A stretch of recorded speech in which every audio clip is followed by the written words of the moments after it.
And aside from that, we'll also talk about the HSBC Sevens that is happening in 13 days. But we also talk about the National Olympic Committee and what they have to say about the state of sports in the country. And joining me now is John Ogola, who's the Secretary of the National Olympic Committee of Kenya. Good afternoon, John. How are you? Good afternoon to you. I'm doing well. Thank you. Good to have you here on Scoreline. Yes, you double up as the Secretary of NOCK and also from bodybuilding. Weightlifting, sorry. How is weightlifting so far? So far, so good. Weightlifting is doing well. Remember, weightlifting won 6 gold medals in Angola, 4 silvers and 3 bronze. So far, so good. They're doing well. We have a youth team that is coming up very well. We have a lot of expectations and hope in them. African Championship, before they went to the African Youth Games, they also won 2 silvers and 2 bronze. Before we get into the National Olympic Committee, yes, and the events that you have in weightlifting, how's the calendar of events for the year?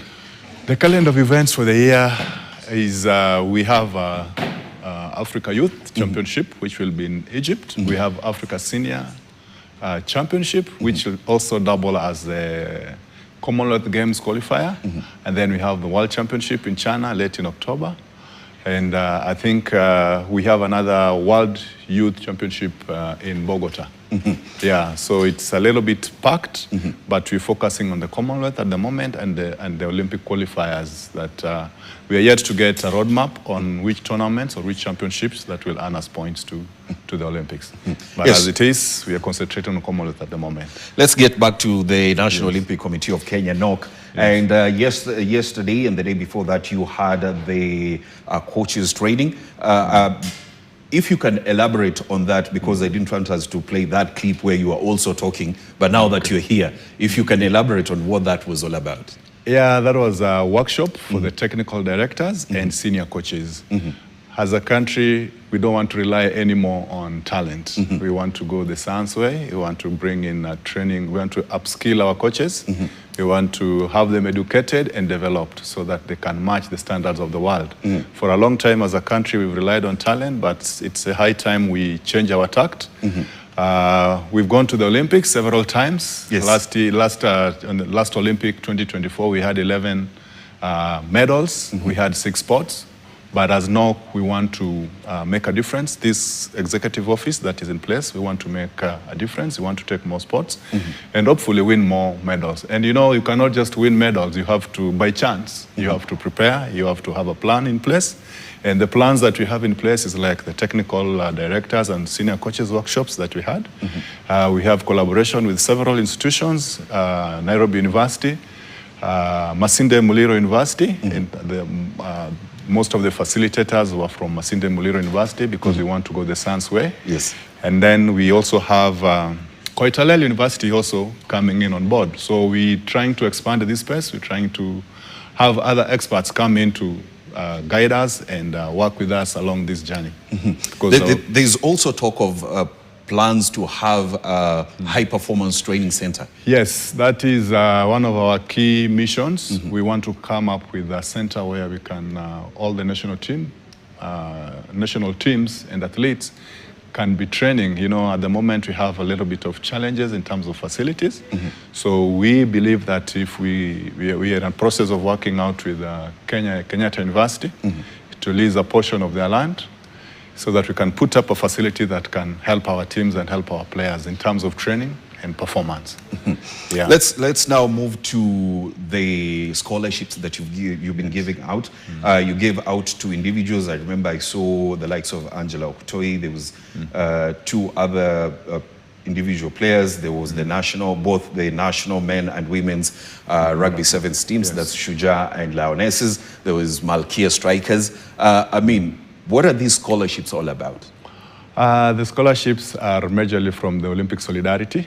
What happens is at every Olympic cycle, Olympic Solidarity gives out scholarships. And these scholarships are given on the basis of potentiality of making it to the games. So we ask teams and individuals to make an application.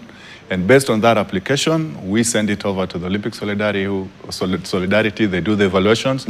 And what they are looking at is the possibility of you making it to the Olympics. So they want to support you to get to the Olympics. Their main aim and their main goal, as like any other country, is to have many people participate in the Olympics. So that one is a way of encouraging and supporting athletes and teams and even countries to make it to the Olympics, so that it's, you know, it's a world thing, not of a few individuals. I know the athletes or sportsmen and women who will be asking themselves, how do I get to, you know, make an application? I may want to, you know, put myself in that place, or rather in that space where I can get this and work towards getting to the Olympics. Yeah, that's a question that we've received quite a number of times. Yes. The way it works, Olympic Solidarity only works with Olympic sports.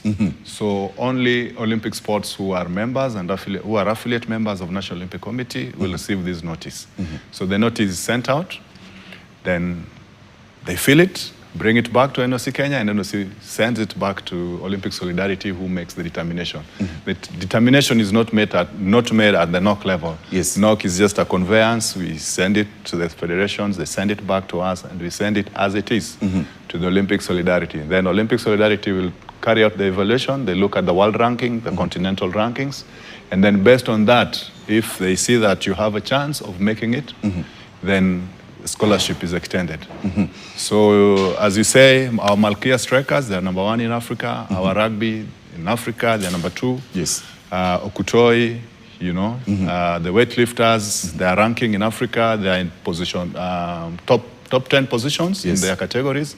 So that is all they look at, and the scholarship is awarded. So if you're not an Olympic sport, it's not easy. And this money does not come to NOCK, it goes directly to the athletes for their preparations. It's meant to help you prepare.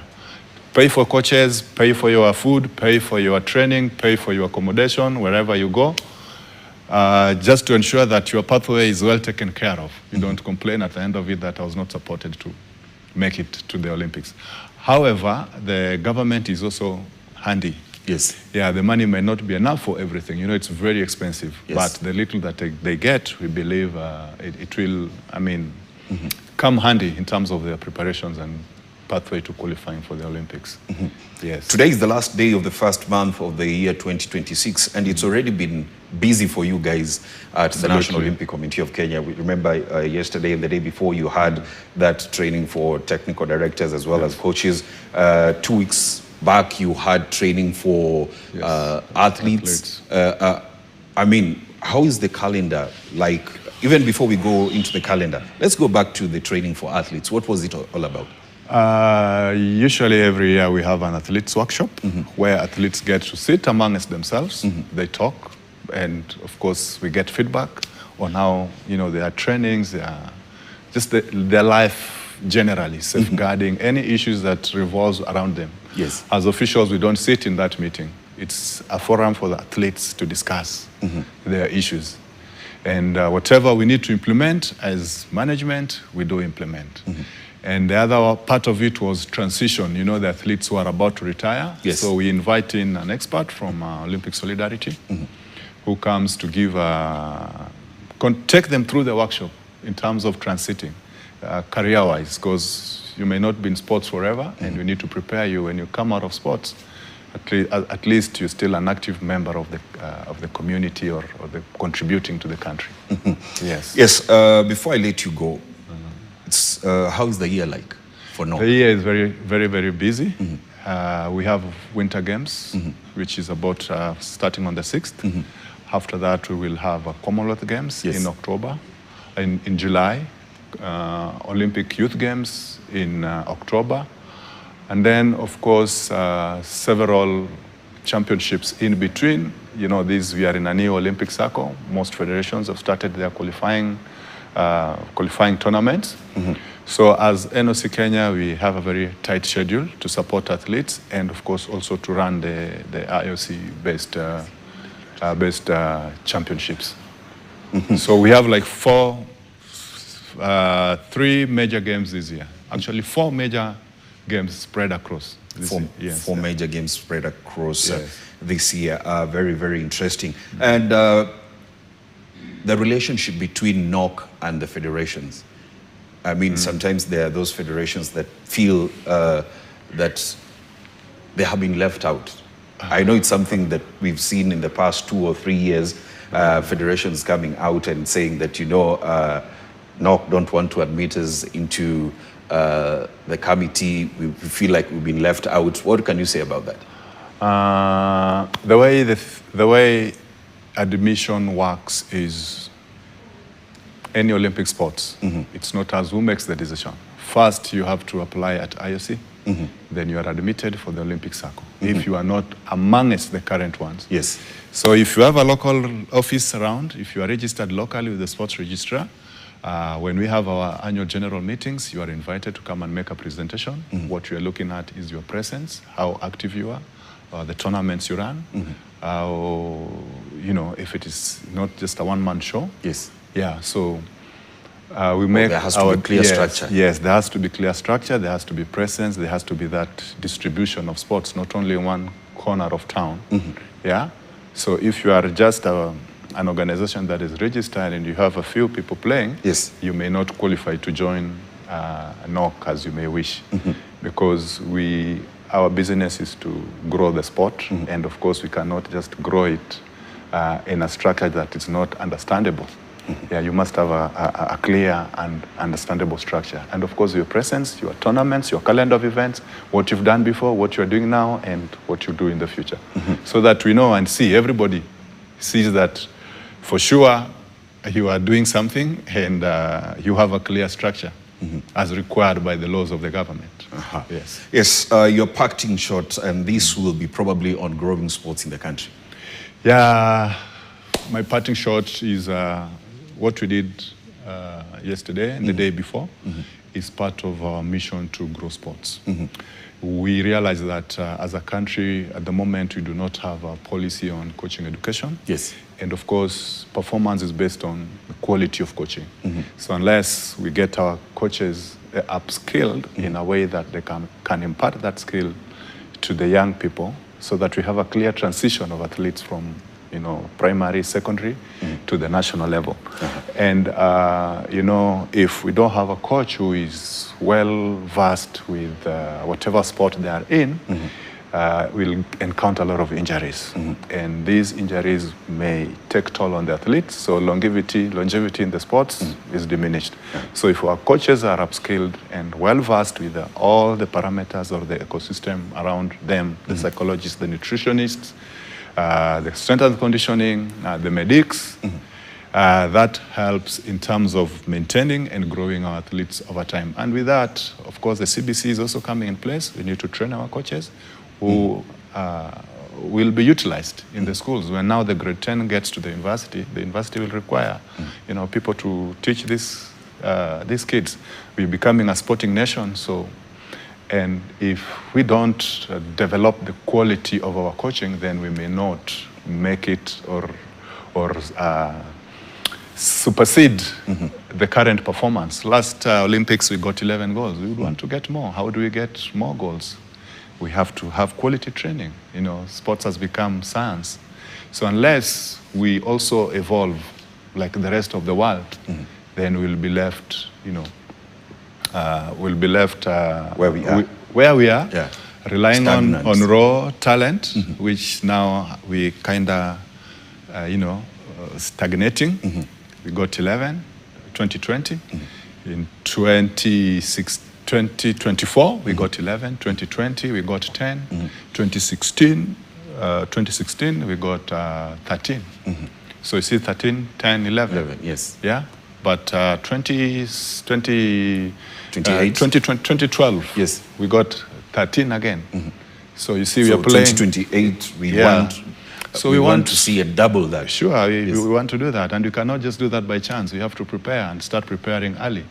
And one of the components is that if athletes get scholarship, we should also upskill our coaches. And of course, as you talk about the high performance center, you have to provide the facilities, train the coaches, and empower athletes. And of course, these other, professions or other supportive structures that comes with performance. So we cannot just continue relying on just talent like that. Yeah. Thank you very much, John Ogola, Yes. of course, who's the Secretary of the National Olympic Committee of Kenya, rather, who's is a very difficult man to find, but at least today he got time to come and talk to us about the state of sports in the country and what the National Olympic Committee of Kenya has been doing to grow sports in the country. Thank you very much, John, for getting that time. So we take a short break. When we come back, we'll be talking about the HSBC Division 2 Sevens that will be taking place in the next 13 days here in Nairobi, as well as Sirikwa Classic, which will be taking place in the next 14 days. That will be in a bit.